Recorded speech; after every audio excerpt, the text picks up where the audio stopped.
standard tunes and rock tunes from the 60s, and then you moved on to write more and more of your own material, also in the solo outings. And then, when did you feel that the two things sort of began to merge, your solo career and the Roxy career? I suppose after the Bride Stripped Bare album,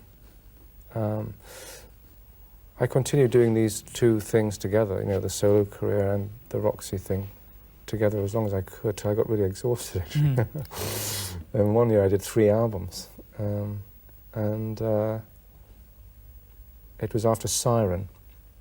I went to live in America for a while, and went to, what's it called? Switzerland, and did the Bride Stripped Bare there.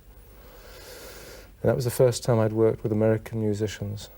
And I did, some of the songs were my own songs, and some others were kind of by other people. I did all sorts of things. It could have been a double album, actually, I think. There was enough material. And things which didn't make it onto that album are still around, 1 or 2. One is just, in fact, coming out later this year, and it's out now in America, called Crazy Love, which is a Van Morrison song. That's a great song. So that's from the same session? Yes, absolutely. So 10 years later, it's sort of... in fact, we put it on a B-side a couple of years ago, but nobody ever heard it, really. And it's great to see it kind of coming out. And people... Because, yeah, it sounds quite... It has some great guitar in it. Anyway, that was when the two careers really merged together then. And then we had some pauses in the activities of Roxy Music while you pursued your solo career, and Roxy really didn't do anything. That's right. Then after a couple of years of being away from the group, totally unconnected with the commercial failure of the Bride Stripped Bare, I put the group together again, and I sort of went back to England, and it felt like a good time to do a Roxy album. There was a lot of interest in the group. It was after the punk thing, explosion, and there was a whole kind of strain of the punk thing that was very into early Roxy stuff, you know. And it seemed like a good, you know, a lot of people were getting turned on to those early albums, and I was interested to see if it would work, you know, working with the other people in the group again. So we did Manifesto, and then after that, Flesh and Blood, and then Avalon. And then after the Avalon album, we did what's it called? The Avalon tour. And then after that, I felt I really would like to pursue the things I was doing on Avalon a bit further, which meant really doing it without the band, just to have a totally kind of free area to work in, you know, in terms of using lots of different combinations of musicians and stuff. And so I made Boys and Girls. And then the new album, Betmar.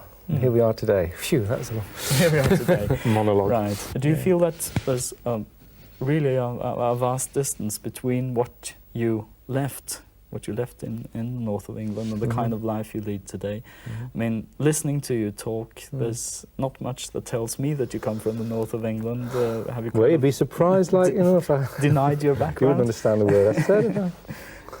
Let's see. I don't deny my background at all. I mean, it always makes me very angry when people suggest that. It's very important to me.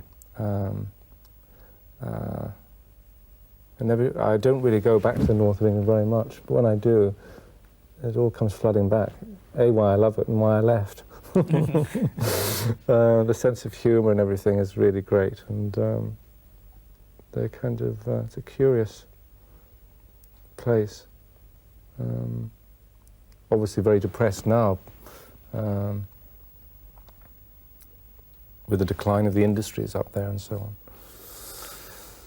But I still have relatives and, you know, family up there, but usually they come down to see me in the south. Now, these things that you're talking about now, how, I mean, the socio-political things. You've never really entered much into that in your songs, in your music, in your lyrics. No, it's true. I've always kept, clear of that kind of thing.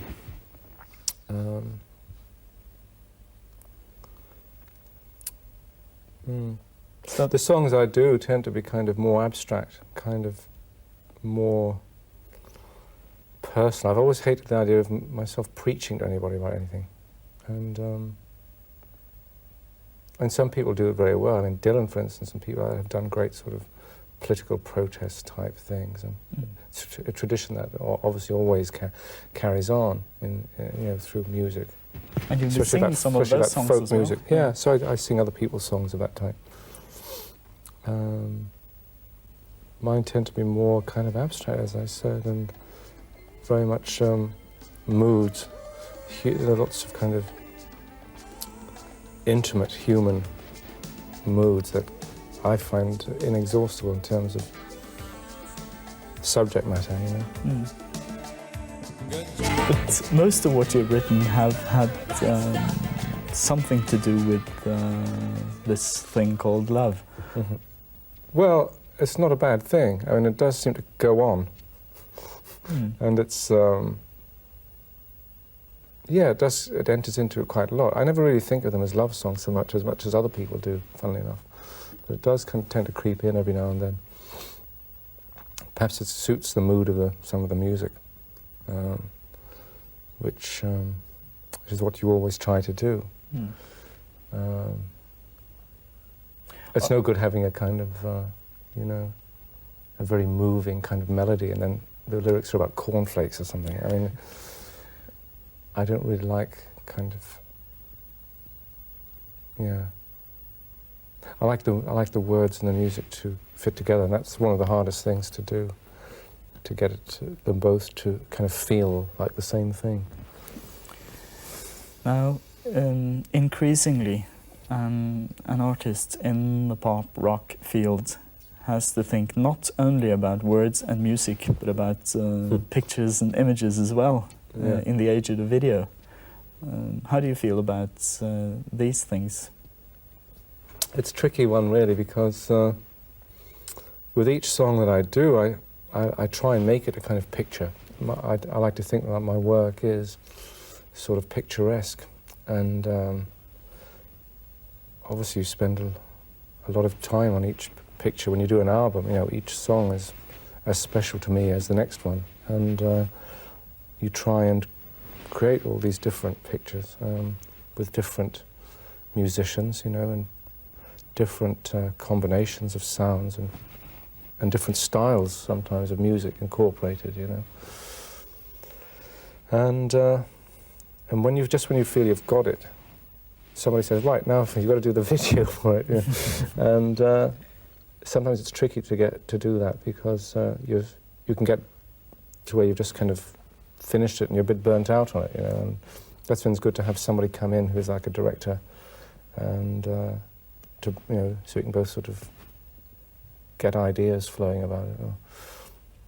I don't like videos that spell out the song too much, because I think it's always great to leave something to the imagination, of the listener, because that's what music is. You set up various possibilities through the record, and it's not completed, the cycle, until the listener uses his or her imagination, to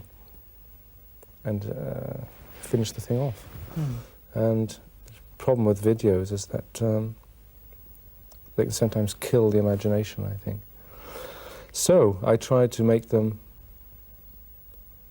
generally as kind of performance-like as possible, like me singing the song, and then we tart it up a bit with a few, girls, because I used a lot of voices in the last few years.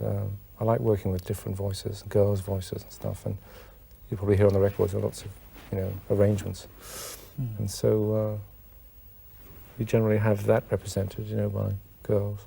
Another way of presenting your music, apart from records, apart from videos, is of course the concert thing. Will we see Bryan Ferry in concert in the not too distant future? Well, I haven't been on the road for 5 years, not since the Avalon tour. And so it could be another 5 years yet before I get going again. I did the Live Aid show from Wembley like 3 years ago, and then just before Christmas was the last time when I did a small benefit in New York City in a club called the Ritz with it was a great band, Johnny Marr and Marcus Miller and David Sanborn, Andy Newmark, lots of great musicians. And it was a benefit for somebody called Jimmy Malin, who was very ill. And a lot of musicians he knew got together this show. And that was the last thing. And it was great, great to play in front of a live audience again, I must say.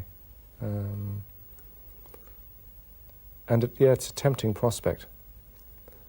The thing is, in the last few years, each album has taken such a long time to make that I've concentrated more in terms of promoting the records through doing TV shows and this kind of thing to try and streamline the whole process. You know, otherwise you could spend all year touring around the world. And but it's something I'd quite like to do again at some point, maybe after the next record. Well, let's hope that maybe next time we see you here in Norway, it is on stage with a band. Great. Well, thank you.